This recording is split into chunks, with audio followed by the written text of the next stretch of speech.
जय हिंद साथियों, स्वागत है आप सभी का हमारे आज के फिर से इस बिहार दरोगा के क्लास में। तो अगर हम बात करते हैं तो आपको जैसा कि बताए थे सिलेबस का वीडियो आज शाम मतलब कल शाम में ही जाता, लेकिन नहीं जा पाया। इसका कारण है कि हम आपको बताए थे बिजली चला गया था तो नाइट में आया, तो अभी हम 12 बजे के 11 बजे के करीब में इसका वीडियो शूट कर रहे हैं। तो आप समझिए आपका सिलेबस का हमने कहाँ तक बता दिया है। देखिए एक बार समझते हैं। अगर हम बात करते हैं बिहार दरोगा, एक मिनट रुकिए, इसका इंक शायद, हाँ, बात करते हैं हम बिहार दरोगा सिलेबस का। तो हमने इससे पहले आपको जो बताया है, इससे पहले हम देखिए आपको हिस्ट्री का बता दिए हैं। उसके बाद हिस्ट्री का देखिए, अगर हम बात करते हैं तो हिस्ट्री का हम प्राचीन भारत बताए हैं और मध्यकालीन बताए हैं। उसके बाद ज्योग्राफी का हमने बता दिया है, पॉलिटी का बता दिया है, उसके बाद हम इकोनॉमिक्स का बता दिए हैं। अब आपका बच क्या गया है, अब आपका बचा क्या है, तो मॉडर्न हिस्ट्री। क्या बचा है? Modern history. उसके बाद बच गया है साइंस, उसके बाद बच गया है स्टैटिक, और करंट अफेयर्स का भी मैंने बता दिया है। तो इन सभी का अगर हम बात करते हैं तो ये 3 चीजें बच गई हैं, और करंट अफेयर्स आपका, और उसके बाद स्टैटिक और साइंस ये सिलेबस में बच गया है। तो इन सभी का भी हम वीडियो जल्द ही बना देंगे आपका। तो आज हम बताएंगे आपको मॉडर्न हिस्ट्री के बारे में कि मॉडर्न हिस्ट्री से सवाल कहाँ कहाँ से आते हैं। तो आप ध्यान से देखिए और समझिए चीजों को, जिससे कि आपको समझ में आए। तो चलिए हम बात करते हैं। अगर हम बात करते हैं तो ये जो सिलेबस है, ये बिहार दरोगा सिलेबस आधुनिक भारत, आप जानते ही हैं। तो यहाँ से क्या दिया गया आपका, देखिए मुगल कालीन विधि व्यवस्था। पहला जो है आपका, इसको हमको मध्यकालीन में भी ले लिए थे, यहाँ भी ले लिए, जिससे कि आपको ध्यान में रहे। मुगल कालीन विधि व्यवस्था जो है, इसको आपको ध्यान में रखना है। जैसे में मजलिस ए खलवत मुगल के किस चीज को कहा जाता था, समझे? इस तरीके का क्वेश्चन आ जाता है। कभी कभी आता है दीवान ए बिजारत, इस तरह का क्वेश्चन आपका आ जाता है, किस विभाग से संबंधित है। तो ये सब जो चीजें हैं ये मुगल कालीन व्यवस्था है। उसके बाद वजीर किस पद के लिए जाना जाता है, इस तरह से क्वेश्चन आता है कभी कभी मुगल काल में। तो इसी को हम बोलते हैं मुगल कालीन व्यवस्था। इसी में आपको पढ़ने को मिलेगा कि मुगलों का कर क्या था, मुगलों का रुपया क्या क्या था। तो ये मुगल कालीन व्यवस्था के अंदर आता है। आगे हम बात करते हैं, आगे आपको नेक्स्ट पढ़ना है मराठा साम्राज्य। मराठा साम्राज्य को आपको पूरे अच्छे तरीके से पढ़ लेना है। नेक्स्ट हम बात करते हैं तो नेक्स्ट आपको जो पढ़ना है, भारत में यूरोपियों का कंपनियों का आगमन। जैसे में आपको पता है कि हमारे भारत के अंदर कई कंपनियां आई थी। जैसे में आपका देखिएगा, सबसे पहले कौन आया था? पुर्तगाली, डच, उसके बाद कौन आया था? अंग्रेज, उसके बाद आपका आया था स्वीडिश, डेनिश, इसी तरह से सब कोई आए थे। तो ये सब जो अंग्रेजी कंपनी था ये भारत में आया था और किस तरह से व्यापार किया। तो इनसे भी क्वेश्चन आपका पूछता है कि इस कंपनी का स्थापना कब हुआ था, ये कंपनी का कोठी कहाँ था, नहीं था, इसने व्यापार कहाँ किया। तो इस तरीका से कभी तरह के क्वेश्चन बनते हैं आपका। तो इसको आपको ध्यान में अच्छे तरीका से रहना है और पढ़ना है। आगे हम बात करते हैं तो नेक्स्ट आपका क्या है, मुगल पतन, नवीन प्रांत का उदय। ये बहुत ही इंपॉर्टेंट है। अब देखिए एक बात को आप समझिए, मॉडर्न हिस्ट्री आपके सिलेबस में इतना ज्यादा इंपॉर्टेंट है कि हिस्ट्री के मेन सेक्टर यही है। थोड़ा चीजों को हम समझाते हैं। अगर हिस्ट्री से एग्जामिनर को क्वेश्चन पूछना है तो हिस्ट्री 3 भाग में बटा हुआ है, समझे? एक देखिए, एक है आपका कौन सा, तो प्राचीन भारत, एक है कौन आपका मध्यकालीन भारत, एक है आपका आधुनिक भारत। तो अगर हम बात करते हैं, अगर इसको एग्जामिनर को 20 क्वेश्चन पूछना है, हिस्ट्री से कितना क्वेश्चन पूछना है? 20। तो 20 में से आपका 5 क्वेश्चन प्राचीन भारत से सेट करेगा, 3 या से 4 क्वेश्चन मध्यकालीन से सेट करेगा, 4 3 7, और 12 से 13 क्वेश्चन आपका किससे सेट करेगा? आधुनिक भारत से। तो इस बात को समझिए कि कहीं ना कहीं सबसे ज्यादा वेटेज किसका होगा? आधुनिक भारत का। तो इतिहास में आपका मॉडर्न हिस्ट्री पे सबसे ज्यादा कमांड होना चाहिए, इस बात को आपको मान के चलना है। और जितना भी हमने चैप्टर लिया है, इन चैप्टर से सवाल आता ही आता है, इस बात को समझिए। अगर आप कहिएगा तो इन चैप्टरों को हम ऐसे पढ़ा देंगे आपको कि सवाल नहीं छूटेगा, समझे? और पीडीएफ भी बना के डाल देंगे। लेकिन दिक्कत इस बात का कि मेरे पास समय कम रहता है, इसीलिए हम ज्यादा पढ़ा नहीं पाते हैं। लेकिन हम पूरा कोशिश करेंगे कि आपको पढ़ा पाए, है कि नहीं? चलिए, हाँ, इसके लिए आपको एक चीज मेहनत करना होगा। देखिए मेहनत क्या करना होगा कि अगर आप हमारे चैनल को खुद ज्यादा ही शेयर करते हैं, अपने दोस्तों को ज्यादा भेजते हैं, ज्यादा लोग जुड़ते हैं, तो इससे क्या होगा कि हमारा यूट्यूब का थोड़ा विस्तार होगा, और विस्तार होगा तो इससे हमारा भी लगेगा कि कुछ जल्दी कुछ हो जाएगा। तो इससे क्या होगा कि हम भी क्या करेंगे कि जल्दी कोशिश करेंगे कि हम डिजिटल बोर्ड ले लें। डिजिटल बोर्ड ले लेंगे तो क्या फायदा होगा? ये सिलेबस का हमको 4 को 5 को वीडियो बनाना पड़ रहा है, एक ही बार में 2 घंटा का वीडियो बनाते पूरा सिलेबस खत्म, है कि नहीं? वहां क्या करते, एक बार में टाइप कर लेते और ऐसे सब्सक्राइब करके आपको बताते रहते। तो वहाँ ये फायदा होता है डिजिटल बोर्ड का, स्मार्ट बोर्ड का। उसका कई लाभ है, पिक्चर से पढ़ाने का, समझाने का, कभी कभी अच्छी चीज़ों को दर्शाने का। लेकिन हमारे पास जो बोर्ड है इसी से आप अच्छे तरीके से समझ रहे हैं, अभी तो कोई दिक्कत नहीं है, समझिए।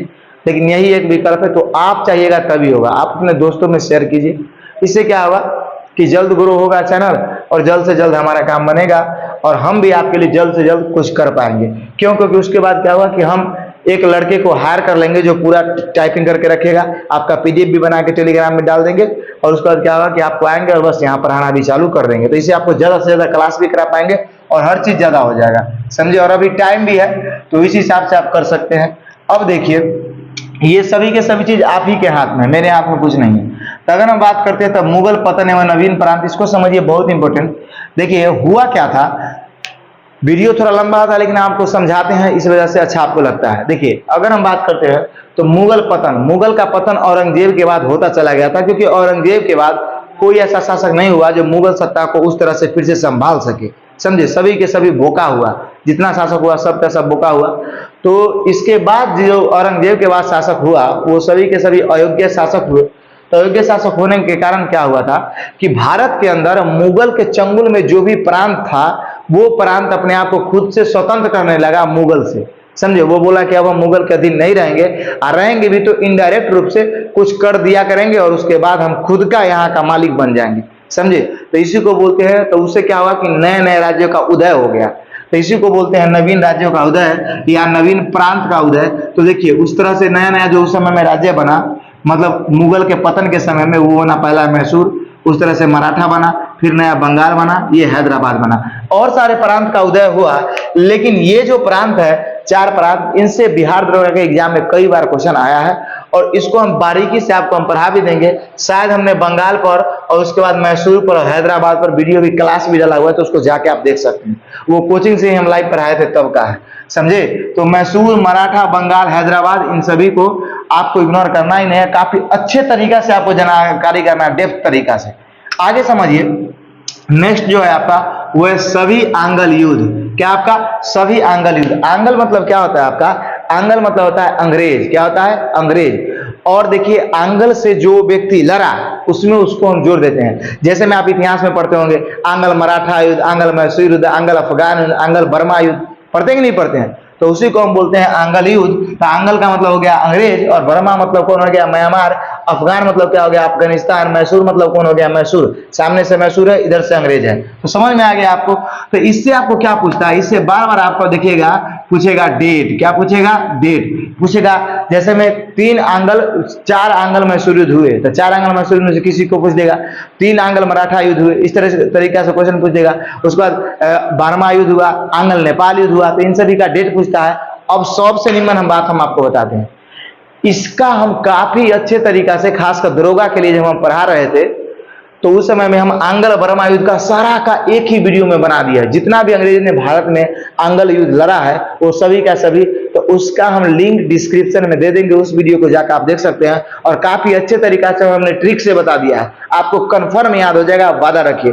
और ये एक ऐसा जटिल चैप्टर है जो अच्छे अच्छे लोगों को याद ही नहीं होता, कंफ्यूज हो जाता है। मैसूर को घुसाते हैं मराठा में, और मराठा घुसाते हैं मैसूर में, और उसके बाद देखिएगा तो अफगान को घुसा देंगे कि बर्मा में, और बर्मा को अफगान में। तो इस तरह का मिस्टेक होता है, लेकिन हम इस तरीका से एक्सप्लेन किया है कि आपको समझ में आ जाएगा, इस बात का वादा रखिए। डिस्क्रिप्शन में यूट्यूब नीचे जाइएगा, आपको हम लिंक दे देंगे उस वीडियो का, आप देख लीजिएगा, समझे।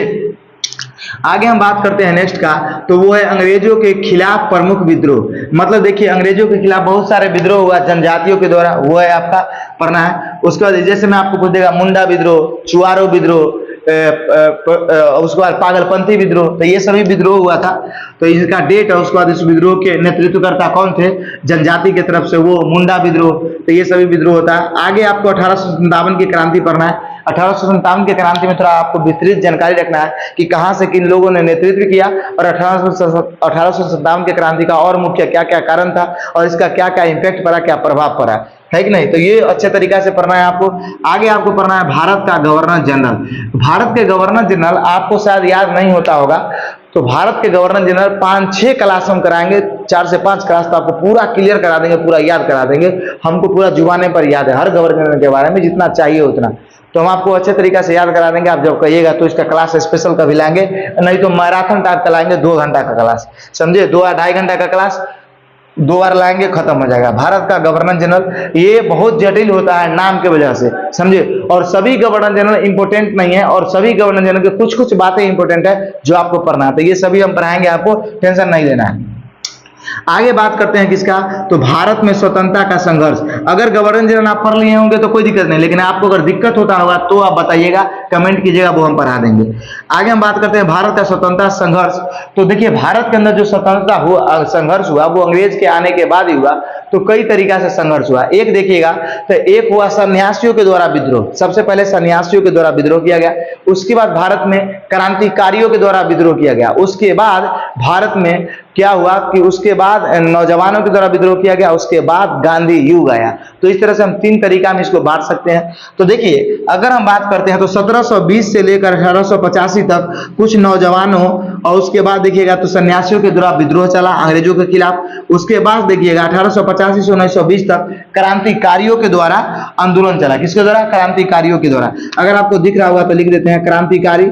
जैसे में आप देखिए जब आप पढ़ते हैं क्रांतिकारी में, जैसे में भूपेंद्र नाथ दत्त, बरिंदर कुमार घोष, अरविंद घोष, ये सभी के सभी जो हैं ये इसी पीरियड में आते हैं।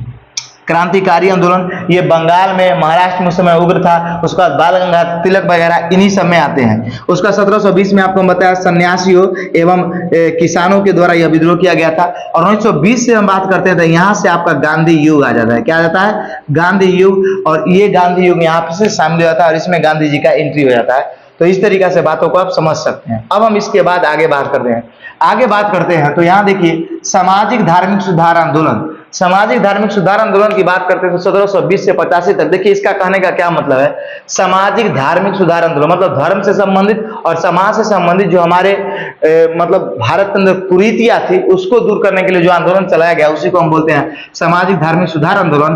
तो इसको दूर करने के लिए देखिए हमारे भारत के अंदर कई सारे विद्वान और कई सारे व्यक्ति हुए जो इसके खिलाफ आवाज उठाए। उसी में से आपका नाम मिलेगा किसको, इसी को पढ़िएगा तो राजा राम मोहन राय, दयानंद सरस्वती, स्वामी विवेकानंद, ज्योतिबा फुले, विद्यासागर। देखिए हम क्या करते हैं जब आपको बताते हैं तो बहुत सारे ऐसे लड़के भी होते हैं कि इसको समझ ही नहीं पाते कि इसमें क्या पढ़ना है। तो इस वजह से हम आपको बताते चलते हैं, इसलिए हम आपको बोलते हैं कि वीडियो आप पूरा देखो। तो स्वामी विवेकानंद इन सभी के बारे में आपको पढ़ना है और काफी डेप्थ में पढ़ना है, अच्छे तरीका से पढ़ना है, समझे। आगे अगर हम बात करें तो संतों के बाद सिख धर्म का शासक। जैसे में सिख धर्म जब आप गुरु नानक तक पढ़ लीजिएगा तो गुरु नानक के बाद भी सिख धर्म में जैसे बहुत सारे नेता हुए। आगे जाके सिख धर्म 14 भागों में बढ़ जाता है, 12 या 14 भागों में बढ़ जाता है। उसी में से एक होता है शुक्राचार्य मिसल, और उसी मिसल से एक शासक होते हैं प्रसिद्ध शासक जिसका नाम होता है राणा रणजीत सिंह। तो ये भी आगे चलते चला जाता है। और अंतिम शासक होता है आपका सिखों का राणा दिलीप सिंह, जो काफी बचपन में होते हैं। तो उनसे को अंग्रेज मार के और अंग्रेज मतलब कहीं भेज देता है पैसा पे, और उसके बाद अंग्रेज हड़प लेता है। तो इसके बाद भी सिख का मतलब जो सिलसिला जारी रहा उसको आपको पढ़ना है, समझे। आगे हम बात करते हैं गांधी युग का। तो जब गांधी युग पढ़िएगा तो इसमें आपका बहुत ज्यादा कवरेज हो जाएगा। जैसे इसी में आपका आएगा विभिन्न आंदोलन, इसी में आपका आएगा बहुत सारा अंग्रेज का किया गया काम। जैसे में आप देखिएगा इसी में आपका आ जाएगा जलियांवाला बाग हत्याकांड, चौरी चौरा कांड, है कि नहीं। उसके बाद इसी में आएगा असहयोग आंदोलन, सविनय अवज्ञान आंदोलन, भारत छोड़ो आंदोलन, गोलमेज सम्मेलन, ये सब किस में आ जाएगा, तो गांधी युग में आ जाएगा। इस बात को आपको ध्यान में रखना है। तो ये सभी के सभी आपको पढ़ने हैं। और गांधी जी की संपूर्ण जानकारी आपको रखना कि गांधी जी कब कहाँ थे और कहाँ कौन सा बुक कौन सा पत्रिका जारी किए और कहाँ किए, किस आश्रम का स्थापना किए, क्या किए नहीं किए, हर चीज को आपको ध्यान में रखना है। क्योंकि गांधी जी से संबंधित एक क्वेश्चन आपको ऐसा पूछेगा जो आप डेप्थ पढ़े रहिएगा तभी आप बना पाइएगा, समझे। क्योंकि आपका 2446 में इंडियन ओपिनियन के बारे में पूछा गया था। आगे हम बात करते हैं तो अगला है आपका अंग्रेजों का करा कानून एवं आंदोलन। अंग्रेजों का करा कानून, देखिए अंग्रेजों का करा कानून एवं आंदोलन में जैसे में अंग्रेज का देखिएगा तो हंटर आयोग आया। उसके बाद अंग्रेज बहुत सारा मिसल वगैरह लाया करता था जो हम लोगों पे। उसके बाद देखिएगा काला कानून आया, ये अंग्रेजों का था। तो इस सब से भी आपका प्रश्न आता है। तो अंग्रेजों द्वारा करा कानून एवं आंदोलन, इसको याद रखिएगा। उस कानून के बदले कौन सा आंदोलन भारतीयों ने चलाया, इसी को लेकर हमने ये कोई टॉपिक नहीं है लेकिन आपको याद दिलाने के लिए हमने लिखा है, समझे। आगे हम बात करते हैं तो और भी महत्वपूर्ण इतिहास के टॉपिक है, तो आप वीडियो पे बने रहिए, आगे हम आपको बात करते हैं। अब जो है आपका समझिए, ये अगर मॉडर्न हिस्ट्री का मान चलिए अगर 50% है तो वो अकेले आपका 50% है, इसलिए अब और वीडियो बने रहिए। तो आपको जस्ट बताते हैं, इसका स्क्रीनशॉट ले लीजिए, बाकी इसका PDF हम आपको जस्ट वीडियो के बाद डाल देंगे।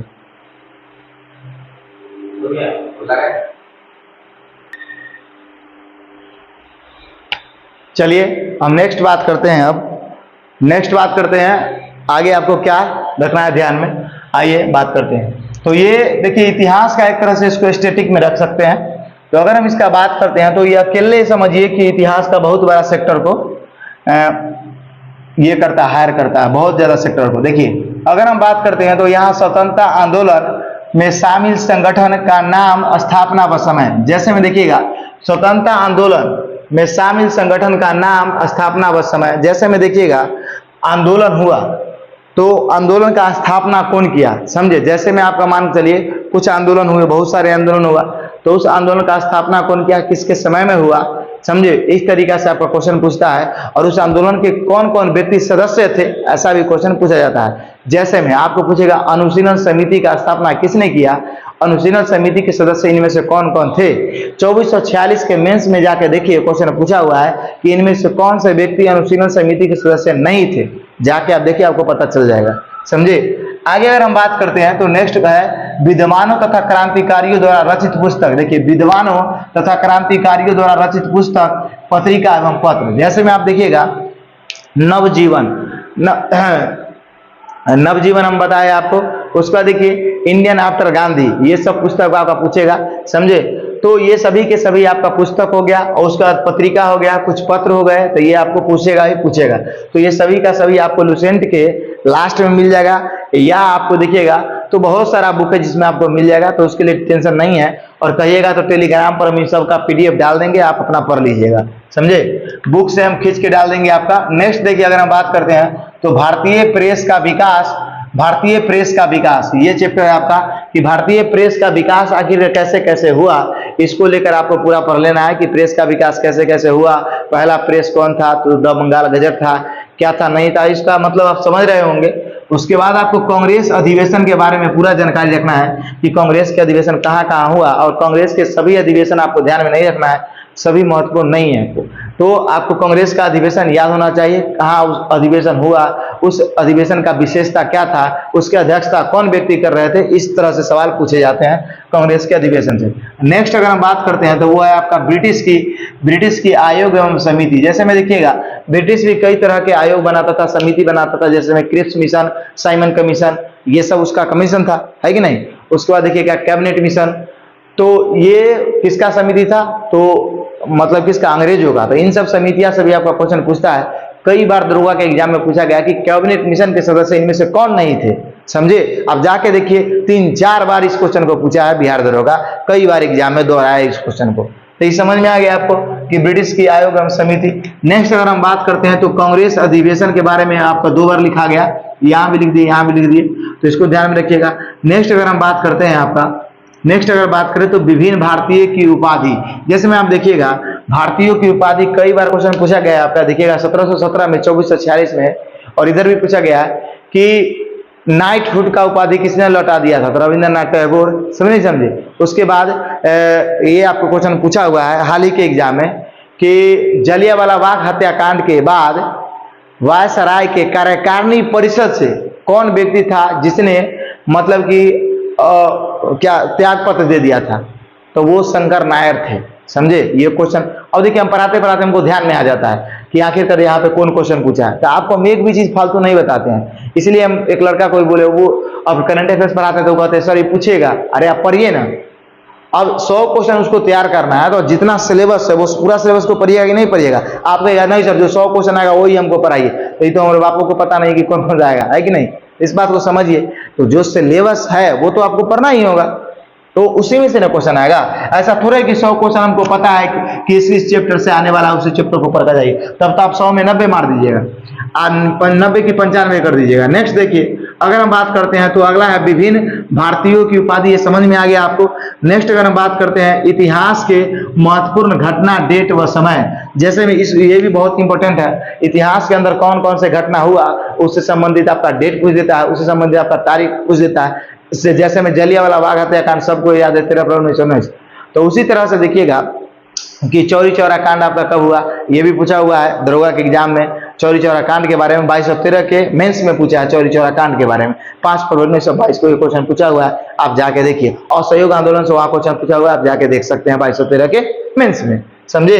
तो इस तरीके से क्वेश्चन पूछा गया है।